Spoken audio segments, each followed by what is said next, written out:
City Matters.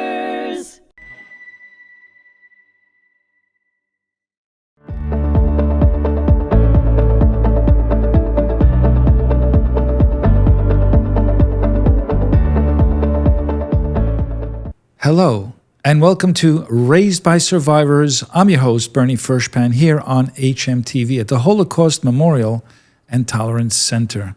Today I have a very special guest. I'm very excited to have her here. Her name is Livia Horovitz. I'm going to tell you a little bit about Livia Horovitz. She embodies an incredible amount of courage and compassion and extraordinary strength of family. In 1965, a young Hungarian woman, her name, Livia Horovitz, began a new chapter in her life in Queens, New York, a far cry from the horrors of her childhood in Austria's concentration camps.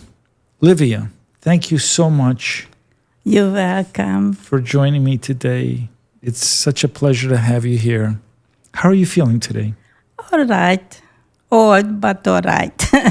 You're going to sit here and just share a little bit about your story. Okay. All these years later, it's been many years, at least 80 years, right? Yes. This is like the 80th anniversary of the liberation of the camps. When you think of your early life in Hungary, did you live in Budapest? No, I lived in Debrecen, the second biggest city in Hungary. And what was the name? Debrecen. Debrecen. When you think of your early life there, before the war, what memories and feelings come first? First, I go to my grandparents and my great-grandmother because they both have next to each other a house. And I love to go there because my aunts and other kids in my age was there too. And I miss them so much. You cannot imagine because I love them, especially my grandmother was something special for me. She was a tall lady and I was a little girl. How old were you at the time? When I go to their house, most of the time, I remember 3 years old. And you remember that vividly? Yes, and my grandfather make a dress for my doll. How often do these recollections come to you? I don't know. I could tell you that I remember my aunt play with me ball.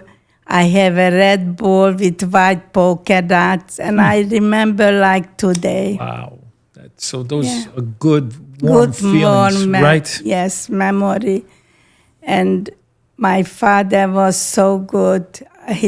I was 4 years old when he teach me how to go with the two-wheel bicycle. Mm-hmm. You see, my mother teach me how to crochet, how to knit, how to make needlepoint. Everything I remember. The memories are wonderful when they're good, right? Yes. They're warm and they're loving. Very loving. Because I was the first grandchild in my mother's side. You entered a camp when you were only 6 years old. Yes, but before we have, in Hungary, they put us in they call it a small camp. And then after that, they put us a big camp. Mm-hmm. And after that, they put us a brick factory. And after, when I was almost 6 years old, they took us to Strasshof. Mm-hmm. And after Vienna, and back to Strasshof. There was a camp called Camp 12? Yes. What do you remember about the sounds, the smells, the faces? The smell wasn't that bad. The problem was they doesn't give me food because I'm missing 2 months to be 6 years old. Mm. So when the German walking around outside and my girlfriend watched that, and when they left, I ran out and I grabbed the grass. And we was 4 of us, and we divided for 4 of us.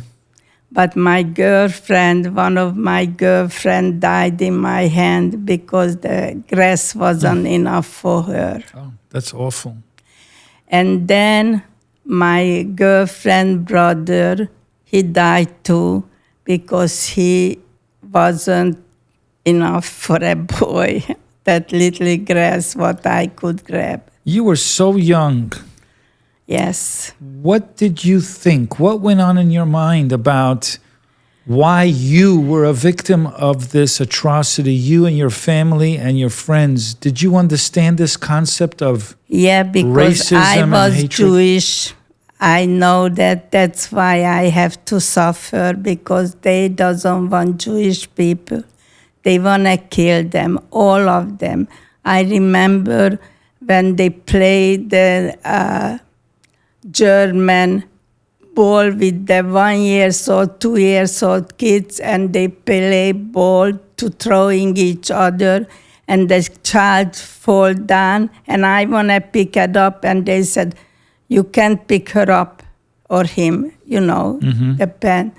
Otherwise, I kill you. So I'm afraid to pick them up, the child. What went through your mind when you saw such cruelty from other people? Did it make you confused? Like, how can people be so mean to us? I tell you the truth. I never gonna tell anybody I'm not Jewish, because some people, they converted to be not Jewish, so they saved their life.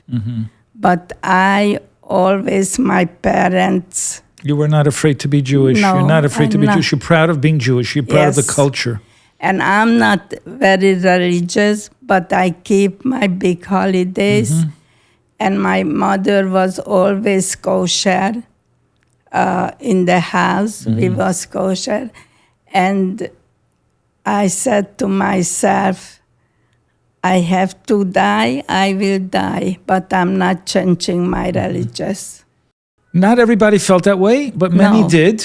No. Many did. Many like yourself did feel that sense of pride. Yes. And also the question, why should I have to change? Everybody else has the right to do whatever they want and be who they want to be. I don't know. I have friends who wasn't Jewish, but I play with them when I was home. And we never have a problem. She's not Jewish, I'm Jewish. We let them do whatever they want, and they let me do whatever we want. So we don't have no problem. But that's what we are the children. And my girlfriend and me, we made it. She lives now in Canada, Toronto. She's the same age as me.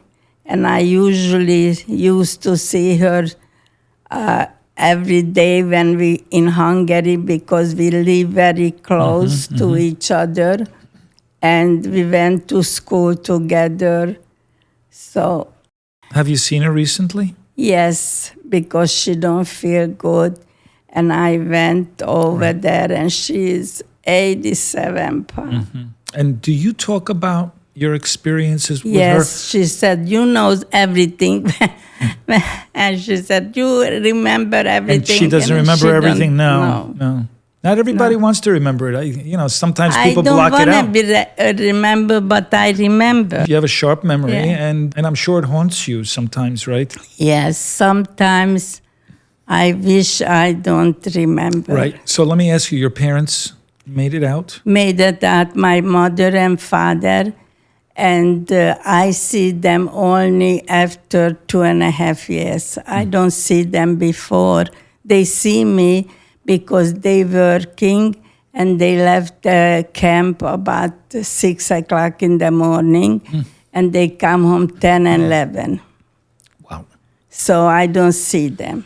Right. And then, but when you were all liberated, were you liberated by the American or the Russian? Russian. The Russian military. And they said to us, you could go home now. They doesn't give us food.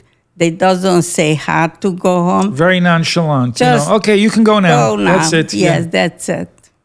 Okay, well, that's terrible. And you don't so what do you do know there? about I mean, your life is not the same. No. Everything was ripped from you. Everybody was so skinny. There's no place to go back, right? You don't have your home anymore. We was lucky because my father have a big house, and when we went back to Hungary, first You were in Austria. I was Austria. Yeah. And we went back to Hungary, and my aunt lived in Budapest, so we stopped over there. She was alive, thank God, and her husband. But the daughter was in Auschwitz, so we don't know she's alive or not. So my aunt tried to give us food and everything, and we was there maybe a month. And after we went to Debrecen, my city, and our house was empty, but you don't believe this, and we don't know why. The sand was up to here. And we have a tenant, and he wasn't there when, the World War II. He went out for his mother-in-law house, and they come back and help my father to clean one room after the other. So they cleaned the house for the sand. I see. Wasn't easy because my father used to be 175 pounds, and he was 95 pounds when we come back. Wow. No. And, well, thank God he made it out, right? Because Yes. he brought you and your mom. I was crying because nobody come back really, and I said to my mother, I want a sister or a brother. And my mother got pregnant, but she said, oh my God, how stupid I am. She said, I'm 36 years old, I don't want a baby now. Right. When did you come to Queens? First, 1957. Right. That's the year I was born. Yeah. How old were you at the time? Almost 19. You're almost 19. Okay. And you met your husband, Tibor. Tibor. I met him in the train station because I know his father. And his father said, girls, because me and my girlfriend going to Budapest. And he said, where are you going, girls? And said, we're going to buy coffee for our mothers. And he said, where is your mommy? And we show it to him. And he sit with them and talking to them. And I bought a coffee for him too. Nice, okay. Yeah, and I don't know, my mother said when we in Budapest and we say goodbye to my father-in-law, he said, tomorrow 10 o'clock we meet your son and his cousin. I said to my mother, I don't want to meet any boys. Yeah. But you weren't interested at the time. No, because first of all, I have a boyfriend who I like, and I don't want to meet the other boy. But the next day we meet them because they want to escape too. And my mother said, at least somebody's son who we know and a nice family. So we start to go, 4 of us together, his cousin and me and my girlfriend, who is now in Toronto. And we went, and my husband said to the girl who is giving us a ticket for the train, he said, I like to buy a ticket for Vienna. And the girl said, okay, don't pay me now. Later, you could pay me. I come back. So she come back. She don't took a penny for us, but she said, "You see that old guy sitting over there?" My husband said, "Yeah, I see him. When he get off, you get off too." And he went to the farm because he have a farm, and took us to where is the horses and staying. Uh-huh. And already 10 people was there already. Oh. And his grandson came 11 o'clock in the night, and he said, "Now it's dark, and you could, I take you over to the border." Mm-hmm. So we give money for him. He asked, I don't know, I forget how much money, because one lady was there with 2 kids, and she have only money for 1 kid. She thought she don't have to pay because she have a 2-month-old baby. Mm-hmm. For the 2-month-old, she paid for the 5-year-old son, but they wanted. Getting back to your husband, he had a parallel life with you, didn't he? He was also in a camp. Yes. What was similar about his experiences? He had worse camp and I was. A worse camp? Worse. Mauthausen. Because Mauthausen. Yeah. And he was freezing so much. They have a lot of, let's say, 50 or 60 people died already, and they doesn't put them in there, and they was outside and not bury anybody over there. Right. And he went for the dead people middle, so he don't freeze. And then he don't have food either, and he finds some knife, and he cut dead people meat, and he eat that. He had no choice, right? He was worse place than me. Boy. So, we don't really know what it's like to survive under these conditions. No. We really don't know. And instinct kicks in, and you do what you have to do to survive. And there's no judgment here. It's just a matter of, do you want to stay alive or do you want to die? He wanted to stay alive. He wanted to stay alive to keep the stories alive, to keep his legacy, his family's legacy alive. He have 2 other brothers, a younger one and an older one. And my mother-in-law was with the 3 boys and 1 daughter. But the 1 daughter is died. She was 17. You crossed over the mountains to... I crossed everything. Yeah, you crossed over... Is it the Alps that you crossed over? Did you have help from other people? No. This guy who helping us, who we pay, he show us, here is the border, and we see the border.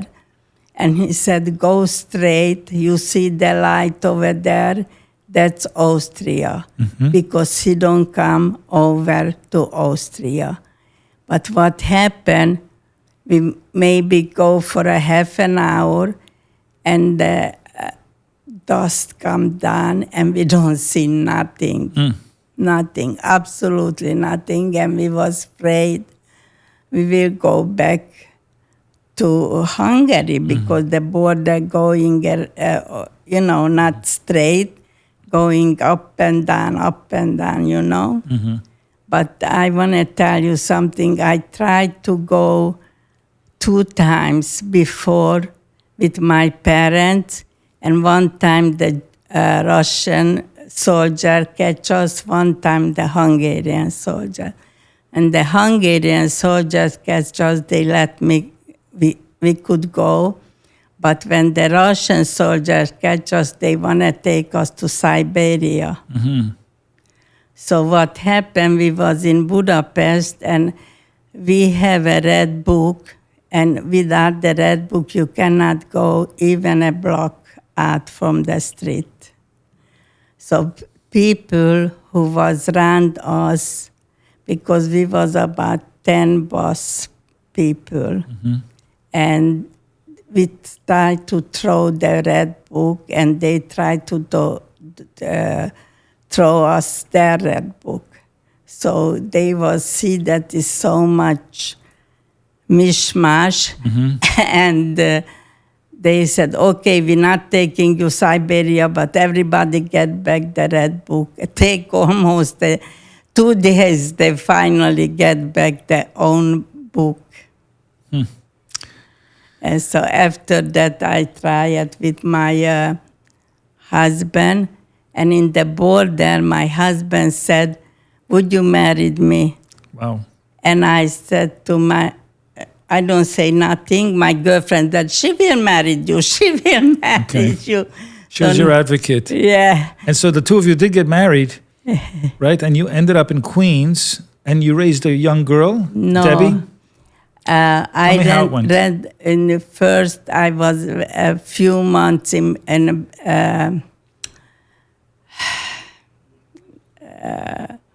not Brooklyn. Queens? No, Bronx? Bronx. Oh, okay. So, Okay. so the first few months you were in the Bronx? Bronx, because one of my aunt have a house there. And she said, you have to stay with us because you don't speak English. And I don't speak Russian because I hated it, so I don't want to learn Russian. But my husband, he speak 5 languages, so we was okay. You were okay that way? Yeah. And my father too. So my father, and then we went to Austria, and I sent a telegram home after a day or 2 to come to my wedding, to my parents. And they thought I sent this telegram because I want them to come out. And that was true. I want my parents out too. Of course. So they tried the 3rd times like me, and they come out. And I married my husband. After 3 weeks, I know him. 3 weeks. We married in January 8th. Wow. Oh, Yeah. my parents too. I came out December 13, and January 8th, we married. Wow, my parents too. They met, and I think within 3 weeks Yeah, they were engaged, and then marriage followed very quickly. Yeah, you know why? Because otherwise he can't come with me to United States. I see. Oh, So that's why we married so Right. fast. where did you have your daughter? In Here. here in New Queens. York. In Queens. Not in Queens, yes. Yes. Okay. And But I have 2 daughters. and she lives with you today. I live with her. You live with her? Because we have a mother and daughter house. I see. So they live upstairs and I live downstairs. That's nice. That's very nice to hear. Yeah. So let me ask you, as we're running out of time of this podcast, what message you saw horrific things. We didn't talk about those things, but you saw terrible, terrible things. Yes. You witnessed your friend die in your arms. You went through a nightmare, absolute hell to survive, and you made it. Yes. You and your husband made it. What do you tell young people today about coexisting with other people, about being more tolerant, about being more caring to other people? What message do you have for them? I just want to tell the people, whatever you believe, stay with that. And plus, you don't have to worry about it, you Jewish or not Jewish, because you Jewish keep you religious, and when you Catholic keep you religious, even you not so religious, still stick with that. Very good. That's a wonderful message. Yes. It's a beautiful message. I'm so grateful that you took the time to come out Thank you. and see me and have a conversation, Thank to you. share your story so we can tell people not to forget these things. No, don't Not to forget history, because history tends to repeat itself, so we have to keep doing it over and over again. But it's also, there's a legacy behind this. Most people who go through these kind of adversities are more grateful, more appreciative, are kinder people. Yes. Not necessarily bitter. No. They're actually kinder because they know what life could be like Right. when people hate and kill Yes. and commit horrible crimes to Yes. other people. And so I want to thank you so much for your You're beautiful welcome. message today to the young Thank people. you. And I want to thank our audience, our listening and watching audience, for joining us today on HMTV. I'm Bernie Furshpan, host of Raised by Survivor. Thank you, Livia Horovitz, for joining me today. Have a wonderful day. Thank you very much. And I appreciate that you listen to my story. Thank you. Yeah. Until next time.